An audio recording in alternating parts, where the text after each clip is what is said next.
The Forsaken Witch Trials. Imagine a village where fear and superstition rule, where the mere whisper of witchcraft can seal your fate. Welcome to Forsaken, a small European village in the 17th century, where one winter, the already harsh conditions became unbearable. The crops failed, livestock died, and disease spread like wildfire. The villagers, desperate and terrified, needed someone to blame. The nightmare began with Marta, a local healer living on the outskirts of Forsaken. Known for her knowledge of herbs and remedies, Marta was respected, yet feared. When the pastor's daughter fell ill despite Marta's efforts, the whispers started. It wasn't long before those whispers turned into accusations of witchcraft. One cold, moonless night, a mob descended upon Marta's home. They dragged her from her bed, ignoring her pleas for mercy, and hauled her to the village square. There, under the flickering torchlight, she faced the villagers' wrath. Accused of bringing the harsh winter and its hardships through dark magic, Marta was given no chance to defend herself. The villagers had already judged her. The next morning, a makeshift trial took place. The village elders and the local pastor, driven by fear and religious fervor, demanded a confession. Marta was tortured on the rack, her bones cracking as she screamed in agony. Finally, broken and in unimaginable pain, she confessed to witchcraft, hoping for a swift death. But her confession only fueled the villagers' rage. Marta was sentenced to burn at the stake. As the flames engulfed her, she cursed the village with her dying breath, vowing that her spirit would seek vengeance. The villagers watched in horror as the fire consumed her, but they believed they had rid themselves of the witch's curse. In the days that followed, strange and terrifying events plagued Forsaken. Children saw ghostly figures in the forest, livestock were found mutilated, and eerie symbols appeared on doorposts. The villagers, gripped by paranoia, turned on each other. Accusations of witchcraft flew, and soon, more villagers were dragged to the square, tortured, and executed. Father Gregor, the local pastor, initially led the witch hunts with zeal. But as the accusations spiraled out of control, he began to question the righteousness of their actions. His doubts were seen as guilt, and he too was accused of witchcraft. Dragged to the stake, Gregor called upon God to end the madness. As the flames rose, he prayed for deliverance, but the trials continued. The village square became a site of constant executions, the air thick with the stench of burning flesh. The hysteria reached its peak when even children were accused, their innocent pleas ignored as they were subjected to the same brutal fate. The climate of fear was so pervasive that no one dared to speak out against the trials. The horror finally ended when a brutal winter storm struck Forsaken, destroying homes and burying the village in snow. The survivors fled, leaving behind a ghost town haunted by the memories of its bloody past. Forsaken became a place of legend, its name synonymous with terror and despair. Today, the ruins of Forsaken are avoided by locals. On cold, moonless nights, they say, you can still hear Marta's whispers on the wind, her spirit wandering the forest, seeking vengeance. The Forsaken Witch Trials stand as a grim reminder of the dangers of mass hysteria.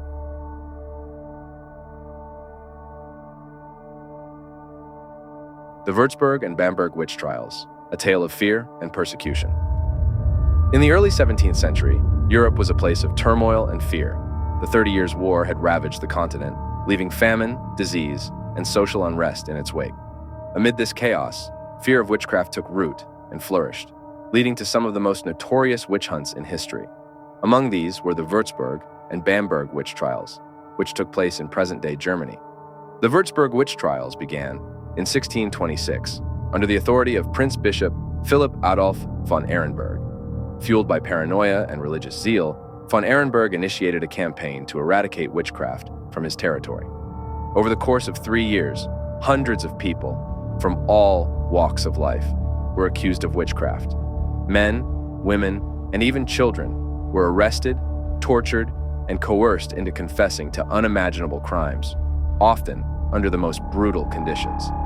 One of the most harrowing aspects of the Würzburg trials was the sheer scope of the accusations. Entire families were implicated and executed, with no regard for age or social status. Among the victims was the university chancellor, prominent citizens, and dozens of children. The hysteria reached such a fever pitch that even members of the clergy and nobility were not spared. Parallel to the Würzburg trials, the Bamberg witch trials were unfolding with equal ferocity. Starting in 1626 and continuing until 1631, the Bamberg trials were overseen by Prince Bishop Johann Georg II Fuchs von Dornheim, known as the Witch Bishop. Under his rule, a specially constructed witch house was used to detain, torture, and extract confessions from the accused. This building was equipped with a torture chamber, complete with instruments designed to inflict maximum pain. One of the most infamous victims of the Bamberg trials was Johannes Junius, the mayor of Bamberg. Despite his high social standing, Junius was arrested, tortured, and forced to confess to practicing witchcraft. In a letter smuggled out of prison, he described the horrific torture he endured and maintained his innocence, highlighting the brutality and injustice of the trials. His letter remains one of the most poignant and powerful testaments to the horrors of the witch hunts.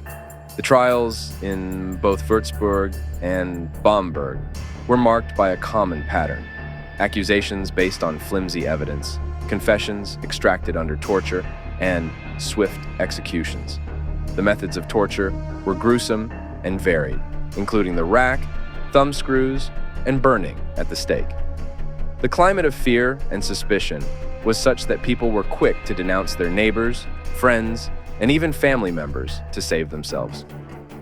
By the time the witch hunts in Würzburg and Bamberg came to an end, approximately 900 people had been executed.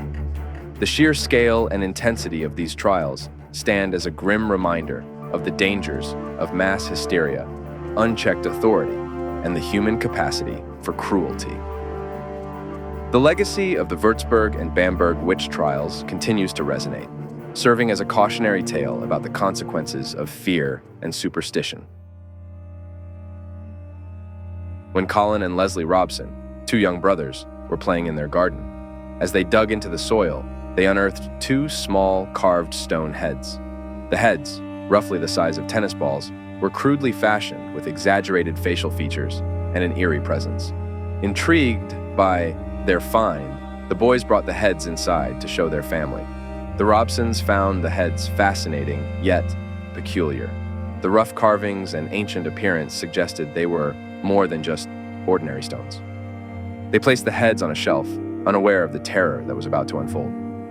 That night, strange things began to happen. The family was awoken by the sound of shuffling footsteps and the feeling of an unseen presence moving through their home. Objects shifted inexplicably, and an icy chill permeated the air. The most disturbing event occurred when Mrs. Robson saw a large, shadowy figure resembling a part man, part wolf creature lurking in the hallway. Her blood ran cold as she realized this was no ordinary intruder. The following days were marked by increasing supernatural activity. The heads seemed to move on their own, changing positions overnight. The strange creature was sighted multiple times, and the family began to fear for their safety. Desperate for answers, they contacted a local historian, Dr. Ann Ross, who was an expert in Celtic artifacts and lore. Dr. Ross was immediately intrigued by the heads and agreed to take them to her home for further examination. However, the paranormal phenomena did not cease. In fact, they followed the heads to Dr. Ross's home, where she too experienced unexplainable events. One night, she awoke to find the same man-wolf creature standing at the foot of her bed. Frozen with fear, she could only watch as it slowly vanished into the darkness. Realizing the severity of the situation, Dr. Ross conducted extensive research and discovered that the heads might be linked to ancient Celtic rituals. She theorized that they were used in protective or curse rituals, possibly explaining the malevolent forces now associated with them. Despite her efforts, the exact origins and purpose of the heads remained a mystery. The story of the Hexham Heads quickly spread, attracting the attention of paranormal investigators and the media. Various theories emerged, ranging from cursed objects to gateways for supernatural entities. Some suggested the heads were a form of ancient idol, while others believed they were linked to local witchcraft practices. As the years passed, the heads were passed between different researchers and institutions, each reporting similar supernatural experiences.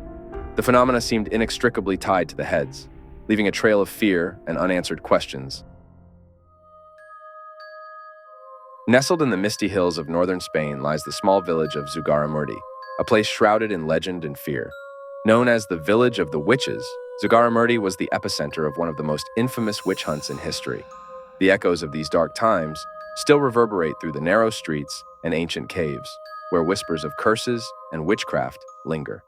It all began in the early 17th century, when rumors of witchcraft and pagan rituals started to spread through the Basque region. The villagers of Zugarramurdi were accused of practicing dark magic, conducting secret Sabbaths, and invoking the devil in the depths of the Zugarramurdi caves. These caves, with their eerie atmosphere and ancient carvings, were said to be the gathering place for witches who danced and cast spells under the moonlight. The fear and hysteria reached their peak in 1609, when the Spanish Inquisition turned its attention to the village. Led by Inquisitor Alonso de Salazar Frias, the witch trials of Zugarramurdi began. Over 300 people were accused of witchcraft, subjected to brutal interrogations, and forced to confess under the threat of torture. The confessions were filled with horrifying tales of flying through the night, casting curses, and worshipping the devil. One of the most notorious figures was Maria de Schimildegi, a young woman accused of leading the Sabbaths and bewitching her neighbors. She, along with many others, was imprisoned and tortured. Despite the lack of concrete evidence, fear and superstition drove the inquisitors to pursue these alleged witches with relentless zeal. In 1610, the trials culminated in the execution of 12 individuals who were burned at the stake in the town of Logroño, far from their home village. The brutal display was meant to serve as a warning and a deterrent, but it only deepened the mystery and fear surrounding Zugarramurdi. Despite the terror of the trials, the supernatural elements of Zugarramurdi's history have never fully faded. Visitors to the Zugarramurdi caves report feeling an otherworldly presence, hearing whispers on the wind, and seeing shadowy figures dance in the moonlight. The caves themselves, with their dark recesses and ancient symbols, continue to be a place of pilgrimage for those interested in the occult and the supernatural. In modern times, the village has embraced its eerie legacy. The Zugarramurdi Museum of Witchcraft offers a glimpse into the dark history of the witch trials,